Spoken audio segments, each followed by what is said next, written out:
some following, eh? Thank you. Secrets. So we've gone for much more sort of scripted. Georgia gave us 10 minutes on the email. No! So, thank you for having us here. Before we introduce ourselves, we'd like to start with some thank yous. So, firstly, to Boris Johnson, who once again made it publicly acceptable to lie to people's faces. That will make paying Joe compliments on the course of this film.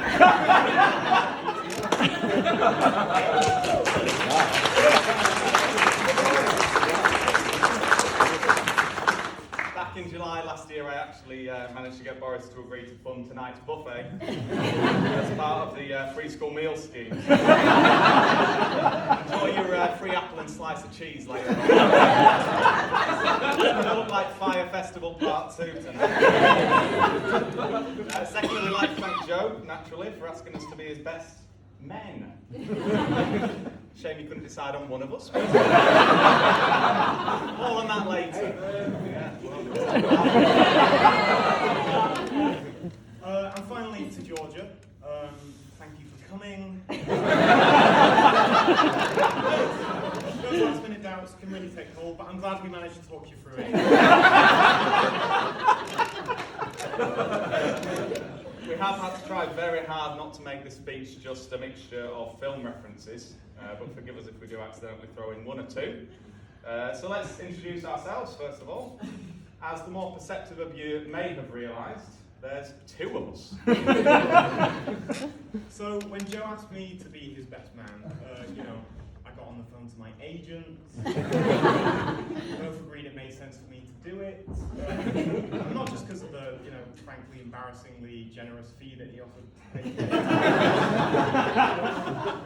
It's about more than the money. I accepted the money, yes.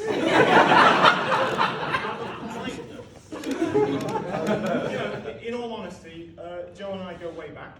We first met in the 90s at Sacred Heart Primary School, represents. I remember on my first day, I was sat down next to Joe, who was also a newbie, but uncharacteristically, that wasn't funny.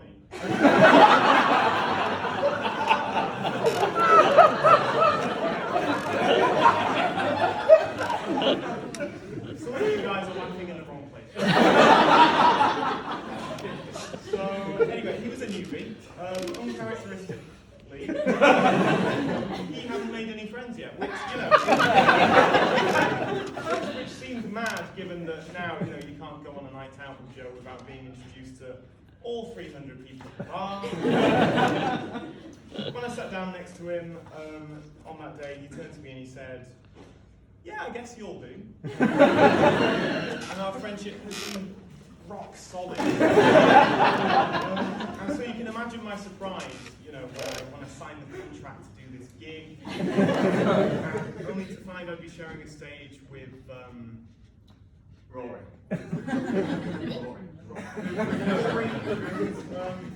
Apparently Joe found it quite tricky choosing between the friend he's known for a quarter of a century and some Johnny-come-lately. I mean, were you Joe's #1 MySpace friend, Rory? Number two. That's right, number 2. A number 2 friend in every sense. It's true, I did meet Joe much later in our lives, but I remember his first words to me were, I'll never forget it. "Oh, thank God I finally met a funny friend." David McKinley for 10 years! We were around 15 years old. We met at St. Mary's, represent. We were seated next to each other in applied science. I don't know how many of you have heard of it, but it's science, but then applied to thickos.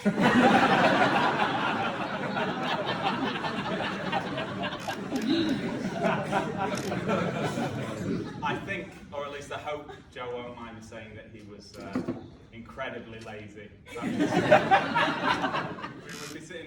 swimming lessons and he just wouldn't even pick up his pen. It seemed like he had some rare brain disorder where every time the teacher would set us a task to do as a pair, he would just hear the teacher say, "Now please turn to your partner and discuss your favourite stand-up comedians for the next Unfortunately, I wasn't much of a better influence on Joe, I'm afraid.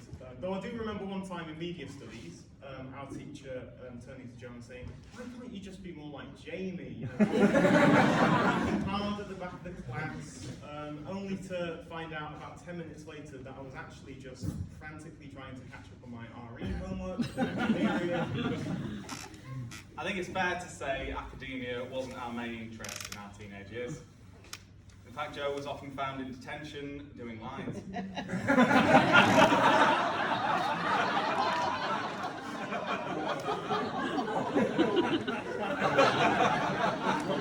A habit he kept up until he finally met Georgia and realised that calligraphy was not the way to a woman's heart. All that money wasted on white chalk.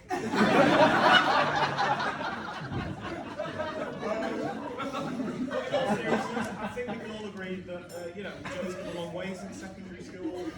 I mean, if only Mr. Thornton could see you now, Joe. Well, he's here tonight!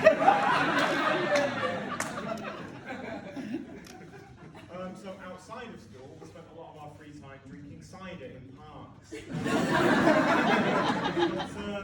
But Joe never wasted an opportunity to make money, even on days off. I mean, who could forget the time that Joe organised a party in a field and then tried to charge £3 for people? You've never met a more enthusiastic bouncer. Have you paid your £3, mate? Have you got a stamp? Can I see your stamp? You are not coming into this field with those shoes. Get some wellies. Aside from Joe's entrepreneurial spirit, he's always been a very creative type. So when we were about 12 or 13, Joe and I decided to form a band. We made a website, merchandise. Did we know how to play musical instruments? No. But,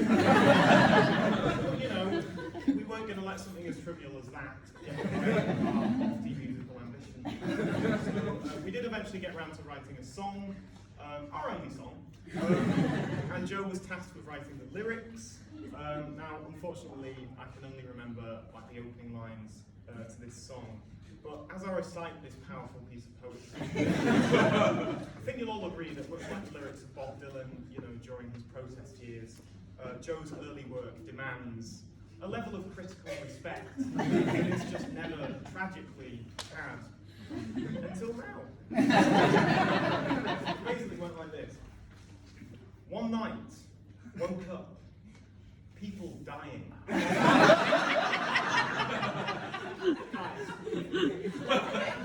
Don't know why you're laughing. This is hard-hitting stuff. You need to give this the respect it deserves. One night, woke up, people dying. People crying. I'm not lying. I don't know if it picked up on this, but he's gone for a triple rhyme. Most poets are usually quite content with a couplet. Not Joe. He was always pushing the boundaries. What was possible in the artistic realm. The band soon broke up over creative differences. Tragically, we peaked too soon. But Joe has agreed to play a few numbers from our band years later tonight. He'll be paying £3 at the door. Right, anyway, enough about Joe's youthful shenanigans. Let's take you back to 2015, where it all started for these two. So I was living in China, Rory was living in London, and Joe thought to himself, "Sod it, I guess I'll find a girl."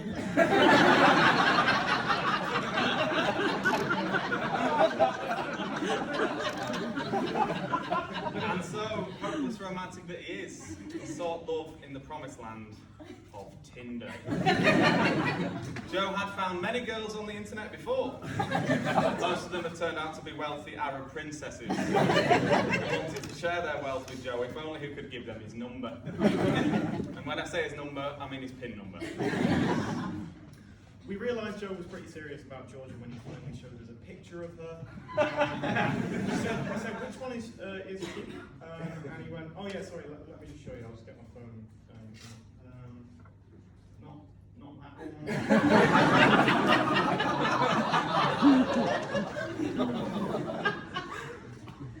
Definitely not that one.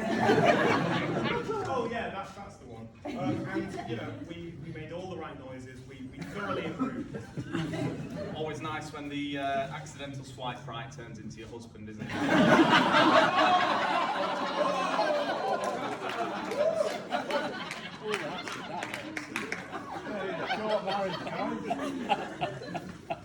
So, Georgia, it seems at this point it's our duty as Joe's best men to give you a little warning about what you're in for living with Joe.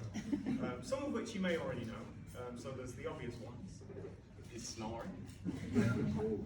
His inability to hold a conversation if there's football on in the background. His inability to take a hint that when you say, I might call it a night, I've got work in the morning.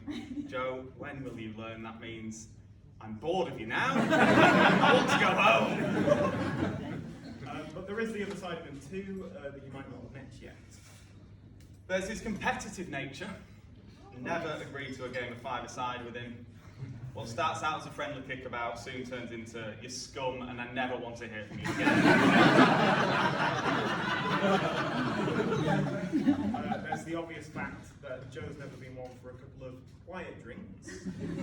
If Joe says he's meeting the guys for pints, you can basically read that as, we're all coming home with a big bottle of Jack Daniels and we'll be heating you up until 5 a.m. We do always appreciate the breakfast the next morning, don't we? Now, you might be looking at these two and thinking, well, they are like two peas in a pod. But he has one thing you don't have, Georgia. Do you know what that is? Tell me. A great big bushy beard!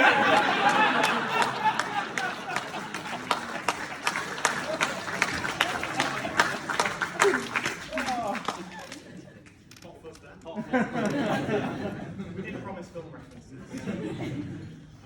Joe's always been a man of fashion.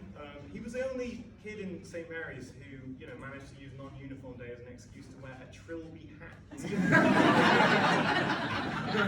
Still on show today. Look at those Doc Martens. It looks great today, doesn't it?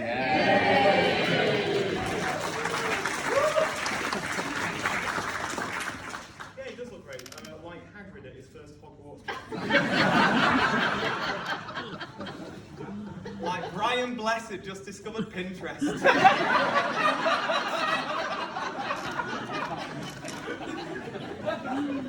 Whilst my friend Jamie can often be found in a plaid shirt and corduroy trousers, Joe thinks nothing of socks and sliders and a Liverpool shirt.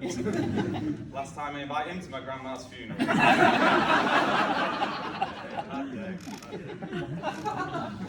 But Joe, Georgia, in all honesty, you do both look incredible today. So well done. That's the heartfelt compliment dealt with. So, anyway, the buffet is probably getting cold now, about as cold as our reception when we started this speech. It won't keep you for much longer.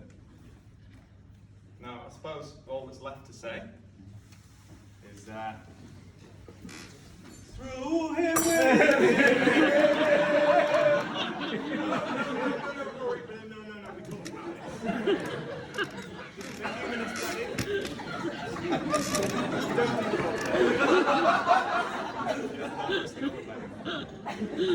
This is so embarrassing. I'm so sorry.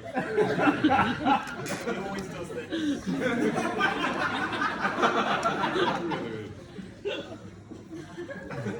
I think what my second in command. Joe, we love you. You are our best friend. You are a wonderful human being. And we couldn't be happier for you. Georgia, you are the best bride that our best friend could have asked for. Frankly, it would have been weird if he had asked someone else. But the point still stands. And though Joe may have questionable judgment when it comes to choosing his best man. Clearly that's not the case when it comes to the love of his life.